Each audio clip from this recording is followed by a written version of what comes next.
I don't know, dude. I don't know. But say hi to YouTube for me. What up, YouTube? Hey, YouTube. Thanks for joining us today. We really appreciate you.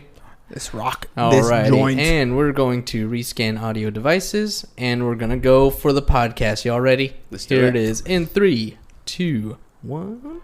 Welcome to another episode of Business Bros. Yeah. Welcome to the show, ladies and gentlemen. Hernan Cias, host of the Business Bros podcast, along with my co-host James C.S., the insurance bro with Pipeline Insurance. And we got a good show scheduled for you today. As always. Happy summer day. It is finally summer arrived. Fine. Yeah, I would say so. It's finally nice and warm and sunny out, and beautiful sunny San Diego. Faux shizzle. Faux shizzle. Gotta love it. Who's in the studio with us? We have an awesome guest. An exciting guest. The man, the myth, the legend, Mr. Victor Mijangos. Thank you, sir, for joining us today. Thank you guys for having me on the show. I'm really a great fan.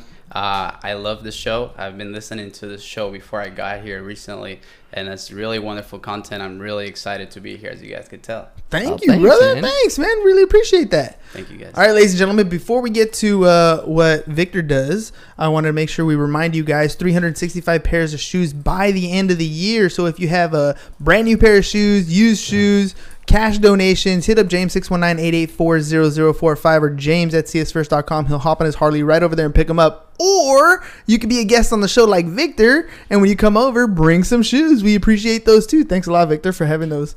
Yeah, thank you guys. Thank you guys for letting me know. I'm glad to be able to contribute to this cause. Thanks, you, brother. man. We Yeah, really yeah. appreciate that. We have been talking about going down and counting all the shoes that we have. We haven't done it because it's one of those things that's like, we're gonna do it later. Yeah, we'll do it later, and we haven't got to it. But every single one's gonna count, and we really appreciate it. Hot summer days, so we're thinking of taking the first batch that we've collected already and start giving them away as the summer heats up. People to have something to walk on those hot shoes, on those hot asphalt, and then the next batch will go out in the winter, and then we'll be good to go for the year. Thanks a lot, guys. Let's do it. Let's do it. All right. everybody. So Victor, tell me a little bit about yourself. Tell me a little bit about your business. When did you start? What were you doing beforehand? Sure. I'll start off with saying the Mighty Maids. It's a San Diego-based company. It's a house cleaning company. We do commercial. We do residential. Okay. How it came about, just a little bit about myself, is the typical student who just graduated. From college. I went to Long Beach State, and I just had finished school, and I was back into what felt like square one, right? It was it's what career am I going to follow? What I studied business administration with focus on HR, and so at that moment I believed so strongly that that's what I was going to do. Started applying for some HR positions? Exactly. So I found myself day after day, long hours, just applying, but really trying to see a company who would make me feel like I was part of a team. More importantly, something that I would be proud to represent. And after doing that for months in, and also working, I was doing sales at a car rental dealership here next to the airport. How many people do we talk to who work in sales, car sales? Yeah. That's crazy. Yeah, dude. It's a good thing. Okay, so what company was it? Can you say it? Or? Yeah, of course. Yeah? It was Travcar. Okay. Travcar. It was interesting and nice experience because if you go to the airport, you'll see like a bunch of companies who you'll see probably nationwide. Yeah, right? yeah. Dollar, Thrifty. Yeah, all the big ones. Enterprise, all the all of those guys. But the company that I was working for was just a few blocks, maybe like 1 or 2 blocks off the airport, off where they were stationed, and it was more like a family, mom and pop's type of rental car dealership, and their name was Travcar. Nice. Yeah. What was that experience like? So tell me what are some key takeaways you got out of that job? I'll tell you briefly the biggest one and probably the lowest one that contributed to me starting the Mighty Maids. So positively, I take away the experience again for working for a small business, mom and pops. You see them, you talk to them, you kind of feel what's going on in the business, right? It makes you feel part of it. I got a chance to obviously meet a lot of interesting people who were just either arriving to San Diego or who were just passing by and leaving now, right? So in this conversation, doing sales, maybe meeting them when they get there, just the moments that we had taught me a lot. I think that really helped me to expand my vision as to what I wanted to do. And that's probably one of the, obviously as working sales, anybody who's worked sales, you could tell that also contributes a lot to your social skills, to problem solving, to getting to meet and kind of sell yourself, kind of identify what it is that who you want to be, right? Mm-hmm. As that part of your life as a salesman. And then quickly going to probably what was the lowest feeling that I take away from working at this company was not being able to just manage my time. You were guided by their clock, right? Exactly. You clocked in when they told you to clock in. You did what they were telling you to do. You clocked out when they were telling you to clock out. Not very much freedom. And where it hit like the decision making point was the weekends, man. Like I would go on the weekends. Well, come on, you're young, fresh out of college, dude. Like you still had an agenda on the weekends. You want to have some fun. Exactly. So I felt like I was missing out while I was working. And when you feel like you're missing out more than what actually you're earning, mm-hmm. then it's like that kind of troubles you, right? It does not go well. Yeah, it makes you think. It gave you a reason to start looking into something else. Mm-hmm. And that's how my mindset started switching to, I want to be my own boss. I want to control my own time because I do have a lot of plans in my agenda that I still want to cover fresh out of college. Right? All right, so you went to school and you're in HR, right? So that's your emphasis. You know how to run back end. Human resources is one of those weird things where you do the hiring, you do the firing, you have the compliance, you have all these different things. That's part of a business, right? You went from doing car sales to Mighty Maids. Like, why that transition? You know, most people, how did you choose to go into that? I think really the way I chose it because I already had I was familiar with the business. I knew what house cleaning was. I know how to work it, and how that happened was growing up, ever since probably elementary. What I can remember was my mother cleaning houses. She would always go clean houses. She had friends. We had family members who would help out. And this is what she's done since I was a little kid.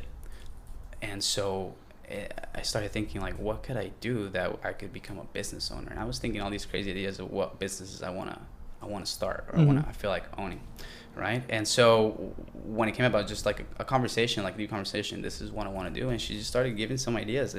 And then I started putting one and one together, and so I realized, hey, that was a moment where Craigslist was like hot, maybe like 3 years ago, right?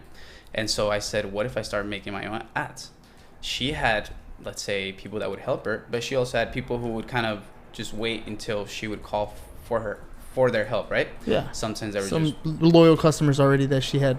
The workers, the employees that she had, the people that would help her. There were basically some days weeks where they couldn't work so many days. She would fill in. Yeah. Okay. So I started doing these ads for house cleaning, knowing that I had 2 or 3 people that would know the job, that have experience, and that would be able to take it on. And that's how it started. I started getting calls. So wait a minute. So this is because this is crucial right here. Yeah. Are you doing the cleaning? No. Okay, so this is a big difference here because, you know, I've talked to a lot of different people who are getting ready to start a business. Yeah. And this is a conversation I've had with James that when one of the opportunities that the podcast has opened up for us mm-hmm. is that we've gotten a lot of exposure and people come to us with ideas. They've always done that before in the past. Friends, family have done that to me. Now I have other people that are coming to me with, you know what, I got this idea. I think we should do this, XYZ, blah, blah, blah. Mm-hmm. And I have to sit down and tell them kind of all the same thing. I'm like, look, I'm not interested in starting something that's self-employed. If it's something I want to do, it's because I want to build a business. Right. And there's a big big difference there. And what you just said right now, the fact that you're not doing the cleaning, you found a way to generate business and have other people who are already experienced to do that work. Exactly. That's huge. I've never cleaned one house of all my clients that I had. That's huge. I always had the help. That went hand in hand with HR, right? Mm-hmm. Something that you learn in these classes. And that kind of also helped for me to find quality employees who would want to take on this fresh opportunity of a business just starting. And that's how it started, just little by little. It started with Craigslist, and then I said, how could I take on more business? So I started doing my own homework, and I started researching these other platforms, for example, like Yelp, like Google Ads, like Facebook, like YouTube, like Instagram. And so that's how it started growing and putting those advertising dollars to work. And looking back 2 years now, it's been 2 years that I started the Mighty Maids. It's grown really big. We have like a little family now. We have a little family, maybe like 9 to 11 employees at the moment. We have different teams, and almost every day everybody's out working. So that's what it's turned out to. That's awesome, because I don't know if you know this. Back in I've started and closed a lot of different businesses. One of them was a cleaning company, and it was RNA Cleaning, literally, because it was my in-laws, Richard and Anna. So it was RNA Cleaning. They just would do that on the side, and I kind of did it the same way you did. I was like, okay, look, I got a job that needs to be filled. I was working at H&R Block. We needed offices cleaned. I knew what the budget was. I couldn't get a company to come and do it at that rate. So I was like, fine, I'll create a company. And that's how mine started. So I've had kind of this experience.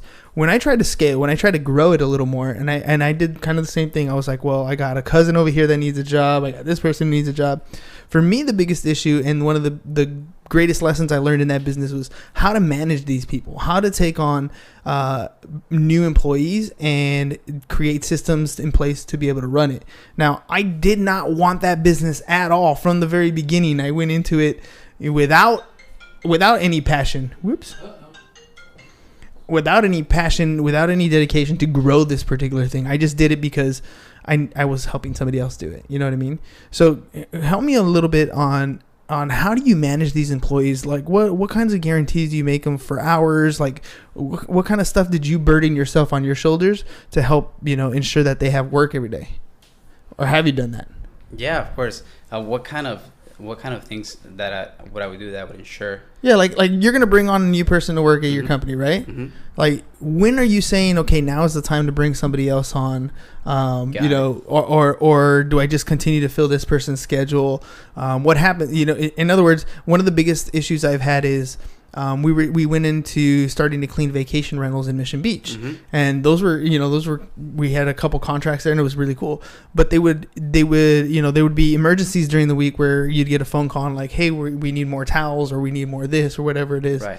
Like, I didn't want to be the one handling that stuff, and at the time it ended up, that's kind of one of those burdens that, like, well, this guy's not available, this one's already working, this one's over here, like, here I go, going to handle that stuff. So how are you avoiding some of these obstacles, or how are you working through that? I've been able to kind of read the moment when that needs to happen, when obviously you have everybody working and there's people calling you that very same day or very few days with anticipation. People who have their houses cleaned tend to call maybe 1 day to 5. That's like the time frame they call before they actually need the cleaning. So when that starts happening and we have, it looks like we already have our schedule booked for the following 2 or 3 days, and people call it, and that's lost business, or it would be, right? Yeah. And that's when I get the indication to, you know what, let's get it up running again, and let's get the job posts out there, and let's start doing some interviews. That's the way that so far we've been able to scale as we grow throughout the year. So you actively are always looking for new people then, essentially, because from what you've described, it's like, my job right now, or your job right now, is to generate more business. Exactly. That's your primary, most important part of your business, right? That's correct. And for example, one way that I like to think about it and how I go about scaling and growing, right, is at first I focused on putting a good image out there in every platform that I advertise, such as Google. If you go to Google, you'll see that we have a lot of great reviews, and probably one of the cleaning businesses that has most reviews, at least in the South Bay, Chula Vista area, rating wise, right? Yelp, I started just focus. As we began, I want to make like a strong base of what people thought and read, and the image that we're trying to portray in every single platform. So that's all right, it happens. So so when that happens, is, you know what, it looks like we are already getting more houses versus the people that we have are currently available. And so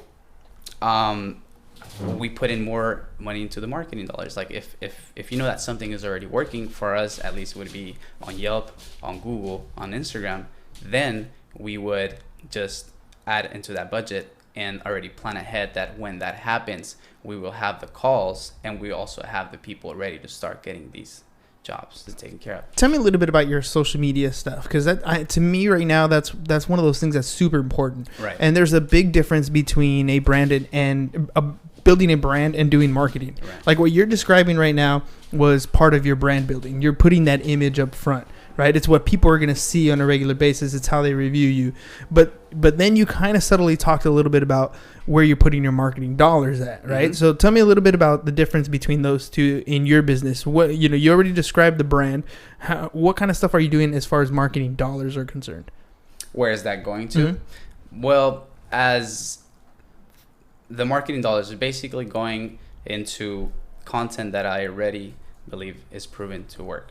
For example, we currently update always what our images, our videos, in Google, in Facebook, and Instagram, and all of these areas, right?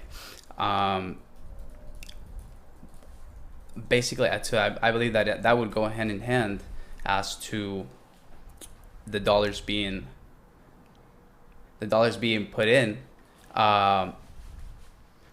So the dollars in the sense of like you're doing like Facebook advertisements, or you're doing like Google ads, like pay-per-clicks, or is it just like where you pay somebody to come and help you develop new content? Yes.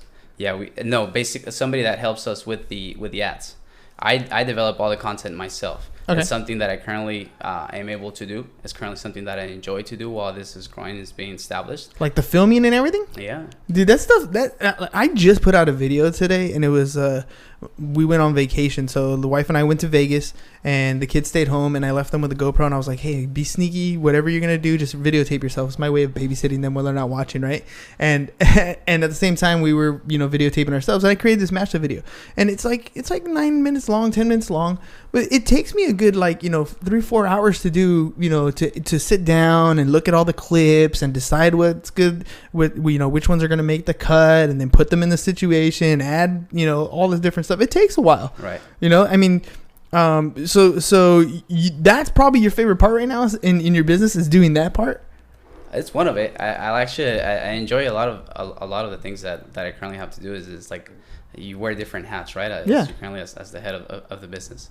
That is something that I enjoy. Yeah, like focusing and just delivering some time and putting part-time into what I want to do for this particular week. How do you go about thinking about it? Because I'm very I use Visionary Media, and they come help me do a lot of our actual branded content. So the stuff you see on our Instagram and the heading, the borders, all that stuff. Right. I hire a team to help me do that so it looks really professional. Because I can do some stuff, but it's not going to look like that. You know what I mean? Mm-hmm. So how do you sit down and decide, this is what I want my video to do? Do you do it ahead of time? Do you plan something ahead of time? Like, this is the campaign I'm going to do. This is how I'm going to plan it out. And I sketch out. Maybe I storybook it. I don't know. Because for me, I film everything, and then I kind of lay it out there, and let's see what happens in the creative as I'm building it. So how do you decide what content you're going to post out there? I'm currently always searching. I'm currently always learning from different areas, right? From different companies that are currently doing it. Different people who focus on social media, and maybe even different people who have different careers, but they also portray it very well. Mm-hmm. That's how I continue to learn. I don't have an agenda that says the third week of this month, this is what we're gonna show in the business, but it's really more as it goes. Today, for example, I would decide to I'm gonna go with the team because I want to do some quality inspections throughout the day. It's a busy day, right? Mm-hmm. So I want to have that interaction with the client. And so I just build a story throughout the day. It's just let people know what it is, what goes behind the house when they're currently not there. And this is done on an Instagram story, or are you doing it Instagram? Okay, cool. Instagram. Most everything is on Instagram, and then I distribute that to the different platforms. All right. So you're using the story mode to create a story, literally. Yeah, exactly. Export that story and then repurpose it. Yeah. And then for the post, I do a little bit different stuff. I always know that you have to be a little humorous. You want to add some, did you know? You want to add some how to also, right? People want to know, they just don't want to see a company cleaning, but they want to get the different aspects of what it is behind it. What do you think when people say, well, if I show them how to clean it, they're just going to do it themselves?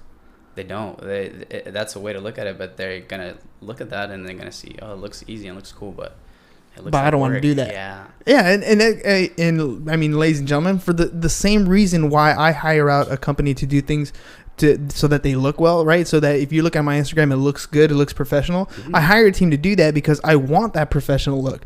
Same thing with you, right? You can go ahead and try to clean your stuff yourself, and you're going to do a good job, I'm sure, but that's time out of your day, right? When you can focus your attention on doing something else, and you have a professional level team that's going to come and actually do it. You know, they're going to show you, first of all, online, this is how you do it. This is how we do it. And then they're going to come actually do it for you and save you that time. Exactly. I don't know. I'm one of the exercises that I've been doing, well, that I started doing this morning and trying to develop a why.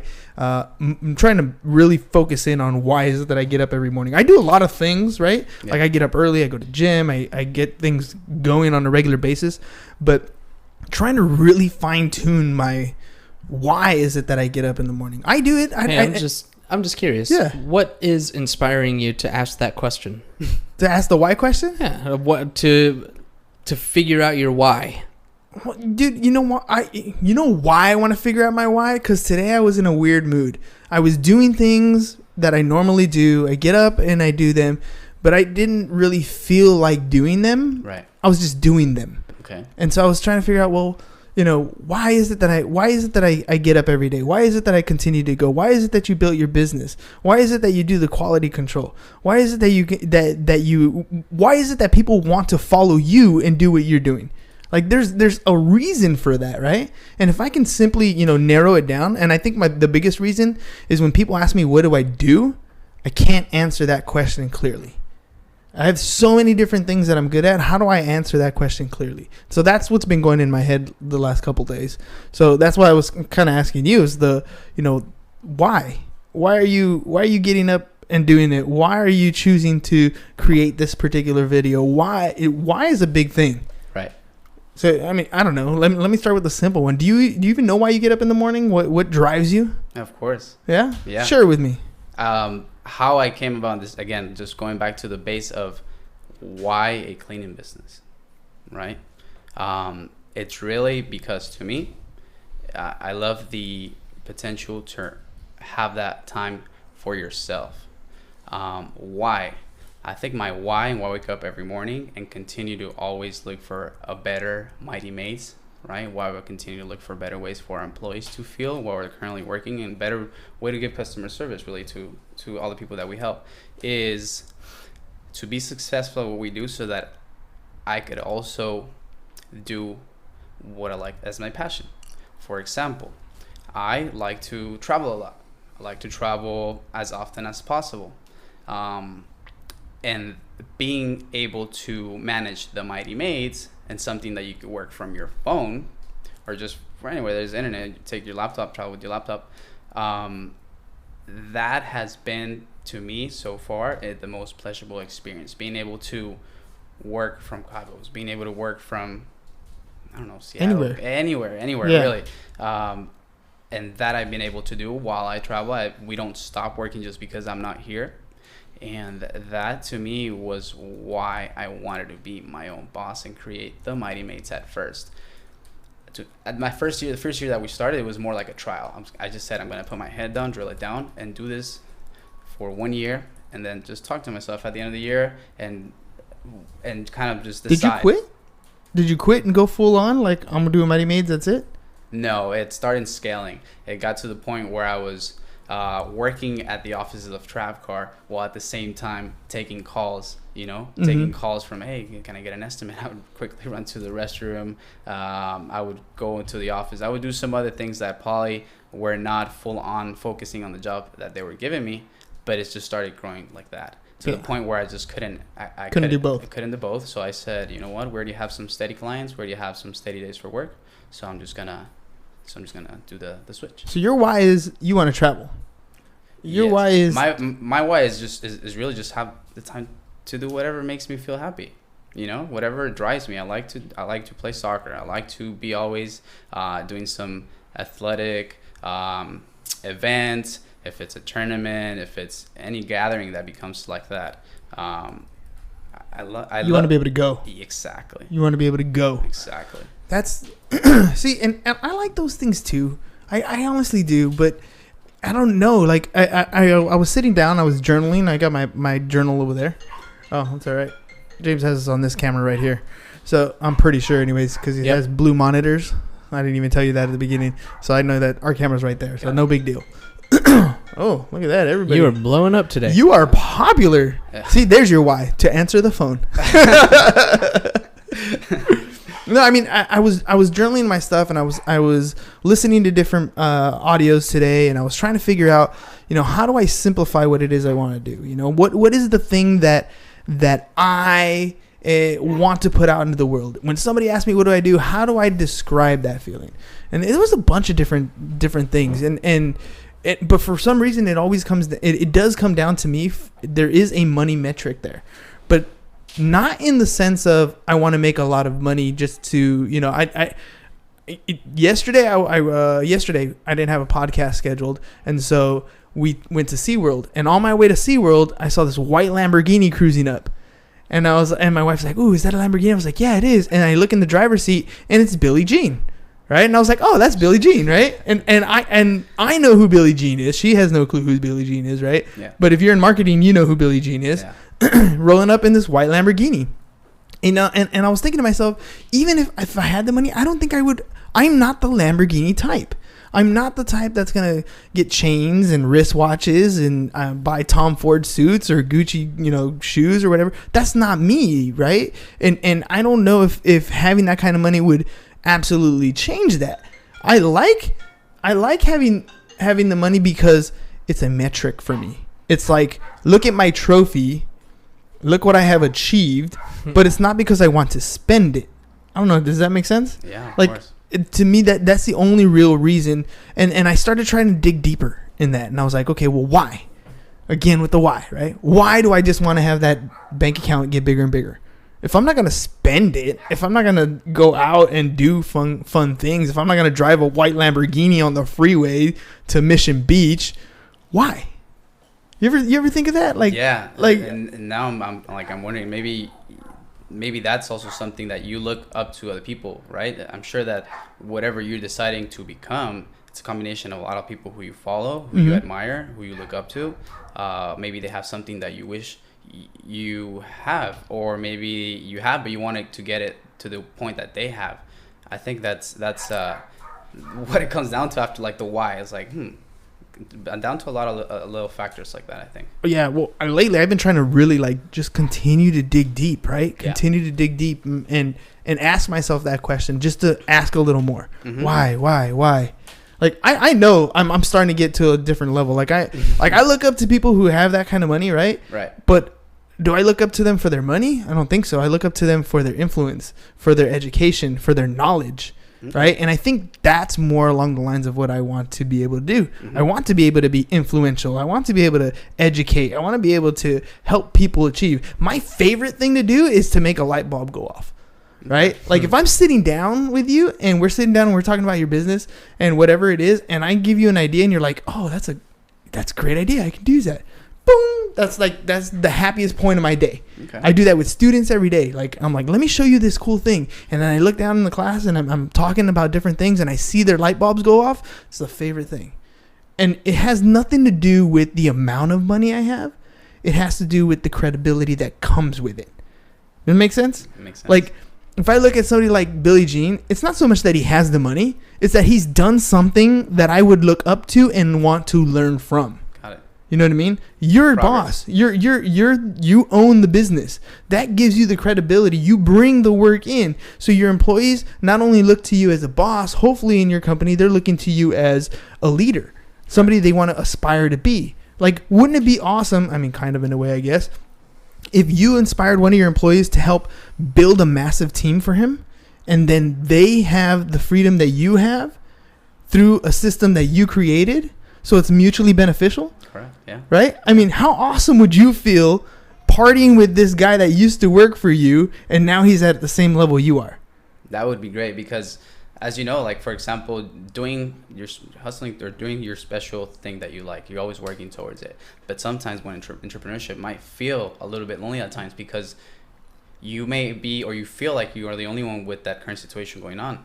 So when you start building friends like this and you start building relationships like this with other business owners that do this very same thing that you do, similar, then it becomes more enjoyable, really. Mm-hmm. For example, I like to book monthly appointments with 3 different cleaning business owners that I know to our house, and one residential, one house, and one carpet, and then we just meet up together once a month, and we just talk about business. Exactly. Yeah, in a friendly way. Yeah. Right, because you're all in the same business, and believe me, like, I mean, you can see, like, from my window there are how many houses out there. Each one of those is a potential business possibility. Mm-hmm. So there's more than enough for everybody. Mm-hmm. And it's just a matter of how do you help each other grow. Exactly. Right? Exactly. I don't know, man. That's been my biggest thing. Go for it. That's something that I saw as well. I look out the window and I see all these houses. All these houses need cleaning from time to time. And I bet you that the majority of people don't have time or don't want to do it naturally. So that's also another why it's like a business that it has been around. But I feel like it's the moment where it's changing. It's becoming more modern, right? Mm-hmm. It's becoming more professional, more official, the maid service. When I see that, I see the potential of, again, San Diego is growing, right? Quickly growing. There's going to be a lot of people moving in, a lot of houses. They need cleaning. And as time goes, we feel like we have less time on our hands to do the things that we have to take care of at the house, right? So there will be those calls. There will be those calls, and that's a potential that I saw. Also, something that I realized right away. Why say the maid service are becoming more modern is because, well, at least I feel this way. Not so long ago, all these maid services, they were run by mom and pops, right? Mm-hmm. People who are currently probably a different older age group now that did not grow up with the tools that we currently have and that we're quickly learning to use. So that puts you in another level. One of the things that I realized right away is when I started to think, should I make it? Should I try it? Should I start it? Is calling all these different house cleaning businesses in San Diego. Make a list of 30, call them all. How do they answer the phone? How do they behave? How do they do quotations? And the thing that stood out to me the most was that the customer service, along with the reception type of conversation, and there was even a language barrier that I saw a lot. And I know how nowadays that could kind of affect, right, the way that if they decide if they want to go with you or not. So I started thinking, how do we modernize the customer service, the conversations that we're currently having with the people? How do we make them feel more safe and make them like they already know us before we actually get to the house? Is not just like, oh, hey, I hired you guys.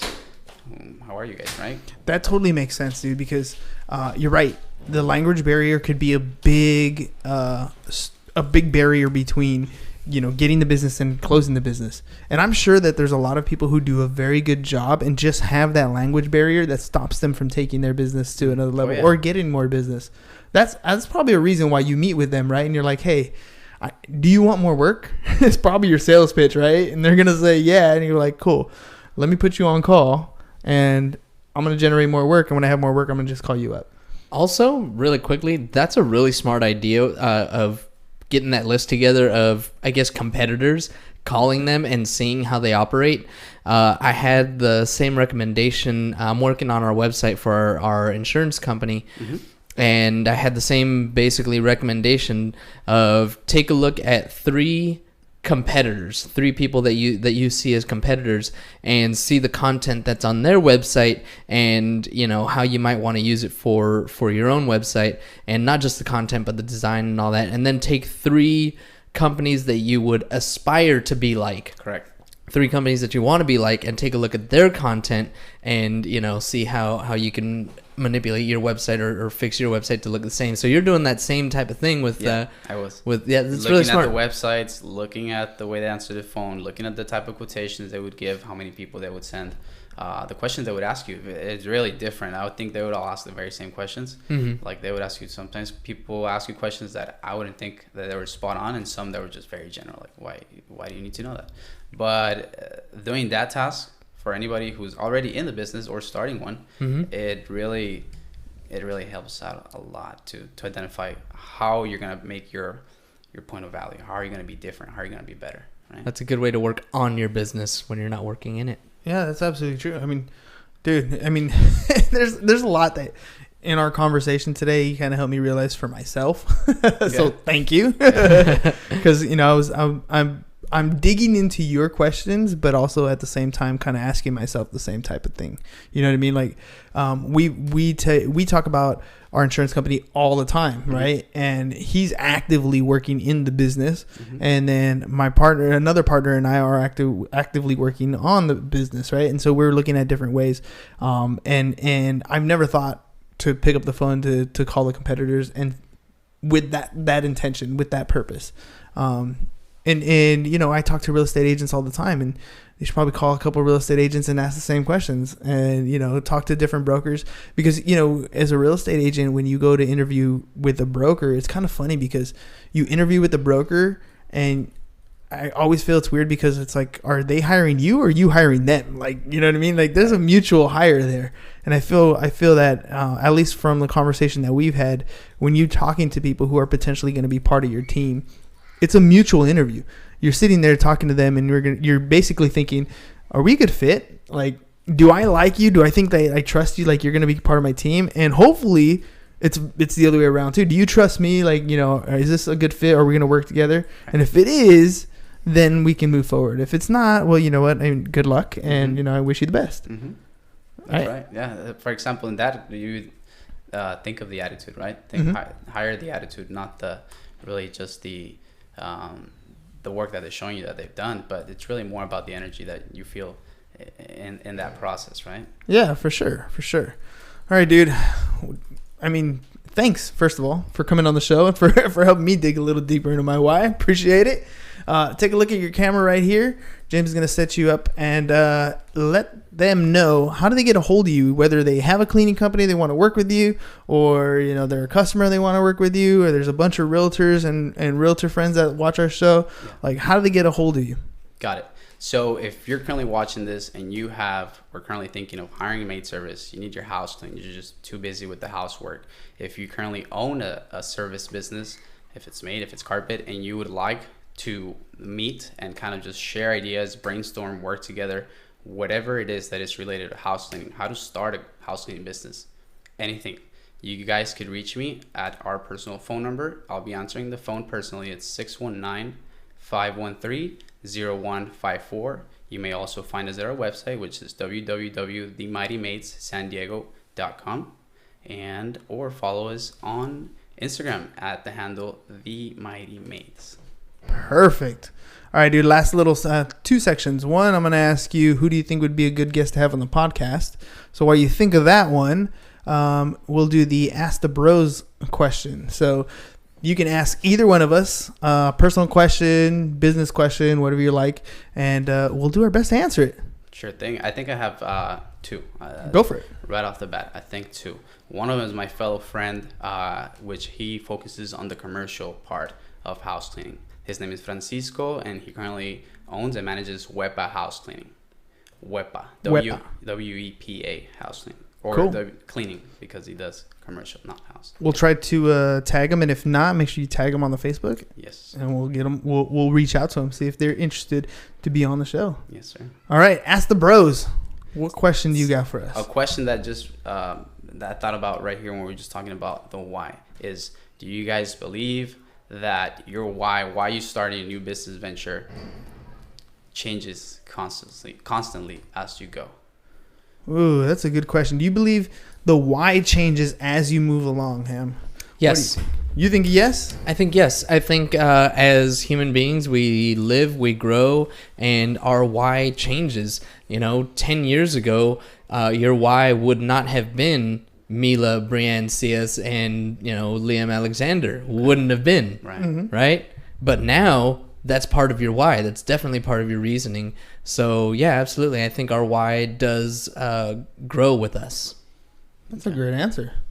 Yeah, you know what? I agree with you. I think, I agree and disagree. And here's one of those funky things for me is I always have one of those arguments where can it be both? Right? Like I think you've always been driven to have this one inner thing inside you, right? There's something inside you that drives you to do whatever it is that you're going to do. It's because that's who you were born to be. And I don't think that actually changes. I think that is always going to be in you. I've had my pride, I've had my ambition, I've had my drive before kids. I don't have it after kids. Family, it didn't matter, right? So I think that inner core why, I don't think that changes. I think there are external factors that will change. So your business why might change because you went from, a startup where you were just getting started to, 50 employees, 100 employees, whatever it's going to be. And so your why is going to change. Your core values might adjust as your business model adjusts. But I think we as individuals, I think our why, I think it's something inside us. And I think that's why it's so difficult to identify is because there are a lot of things that make us us. Right. But there's that one thing, there's a couple different qualities, a couple different attributes in each one of the things that we enjoy doing that if you kind of just dig a little deeper and identify what those things are, I think you can really focus in on, what it is you love to do. And then you can focus on doing that on a regular basis within whatever the compounds of your business are, whatever passion drives you. But I think there's something inside you that's going to take you to another level. Something. If I could just figure out my something, like I have a, it's not that big. I've narrowed it down, but if I can laser point it, I mean, how much more can you reach if you're laser focused? You know what I mean? Like you burn through walls. At least Iron Man style. Yeah. Or Cyclops. Or Cyclops style, right? There you go. Depends on which superhero we're going with. Cool. All right, dude. Well, hey, again, thanks a lot for being on the show. Thank you guys. Really appreciate you coming down. Again, thanks for the shoes. Ladies and gentlemen, 365 pairs of shoes. So if you got a new pair, used pair, you want to donate cash, James, 619-884-0045 or James at csfirst.com. And if you have any insurance needs, whether you're starting a business, whether you have personal, life, health, whatever it is, or you want to add insurance into your line of business, hit up James, 619-884-0045 or James at csfirst.com. And if you want to be on the show, make sure you follow us on all our social media feeds at Business Bros Pod. That's all we got for you guys today. Peace. Bye-bye. And I'm out. See you guys later. All right. There We it love you, is. Facebook. Thanks, Facebook. Appreciate you.